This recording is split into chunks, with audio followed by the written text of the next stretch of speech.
Yeah, give Purdue credit, a hard-fought game. I thought those guys, made timely plays. Freshman Zach Edey's really hard to deal with his size.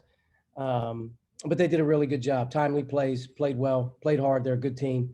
Our guys played extremely hard. I'm proud of them. I think they competed all the way through to the end. We're just struggling shooting the ball. At the end of the day, if you look at the first half and you go 1 for 13 from three, probably about 11 of them, were good looks. And you make 2 or 3 of them, it's a different game in the first half. But, all in all, in our last 2 games, 2.5 games, we're not shooting the ball well from the perimeter. And you're not going to be able to win in this league without shooting the ball a little bit. First question, Jeff. Hey, Coach. Yeah, just to kind of follow up on that. I mean, how much of this outcome today was just basically shooting? I mean, was that really the key thing today? Yeah, I mean, without question, it was shooting. We're 1 for 13 from 3 in the first half.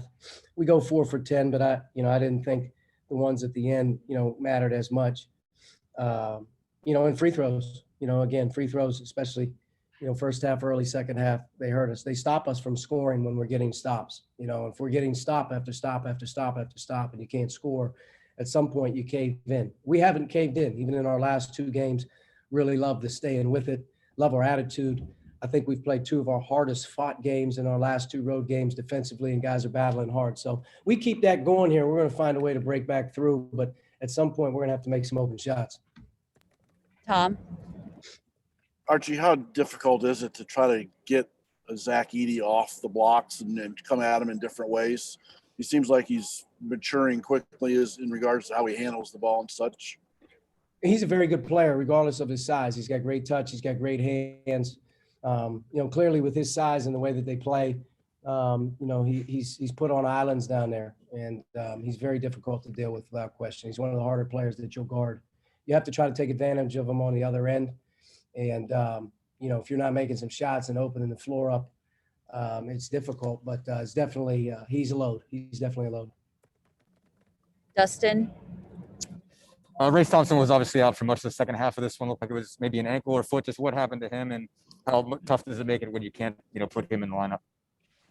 Yeah, Race hasn't been a part of what we're doing since the Michigan State game. He had surgery on Wednesday when we got back. He hasn't practiced at all. Gave it a go today, which you got to proud of him. I mean, he's given us everything he has all year. I believe he rolled an ankle there late in the second half, midway through the second half. And then when he went back in, he asked for a sub. So we'll have to see it. I don't know if it's any more than an ankle, but definitely couldn't continue. The last one we have is Greg. Archie, who got that technical foul? I'm not sure who got the technical foul. They explained it to me that it was on the bench. I have no idea what was said. I know there was no warning to me. To be honest with you, you really have to look at it and ask at the time of that game, is that really what was needed? I guess that would be my question. Could somebody just tell me or tell the scores table, could you just stop whatever was going on? Because I know it didn't play a big role in the game up until that point. So with 5 minutes to go in the game, guys are battling hard, both teams. Very, very tough call, and going to need some clarification on what was said specifically to him, specifically because it looked to me like he came all the way across the floor as if somebody was talking directly at him. So we have to figure it out, but it was a big play, late in the game. It took away a little bit of the, some of the vibe of the game. But I can't really explain the call. Didn't see it coming, never talked to the guy all game long, and disappointing, to be honest with you, to get a technical foul with 5 minutes to go. I got to do a better job, clearly, with our bench. One more thing.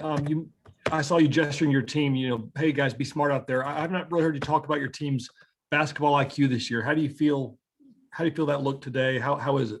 We were smarter today. I think, part of our problem here recently has been just not playing smart defensively, unnecessary fouling. We've dealt with a ton of foul trouble in our last 3 games, and I think we played smarter defensively. I really feel like our defense has kind of come back around here in the last 3 or 4 games. We're playing much harder. We're playing much more disciplined. But today, I thought just in looking at it without the free throws at the end of the game, we did a pretty good job of playing smart and playing hard and trying to not give them just unnecessary free throws, or we got to dig into our bench, all game long. And, Michigan State game was a much different game than this one, just in terms of how the game was played and called. But I thought we were smarter defensively. Offensively, we need to get smarter. We need a higher IQ offensively in different times of the game to figure out how we can do certain things. But, got to keep teaching. But our guys, I thought, played a smarter game today. I mean, if you look at it, we only had 12 turnovers, which isn't great, but it's not terrible. The rebound margin was 37-24, but a big reason why that was is because we did an offensive rebound today. We protected the paint, and I just think that we were a lot better just in terms of our personal fouls in the game, not the ones at the end. Thank you, Coach. Yep, thank you.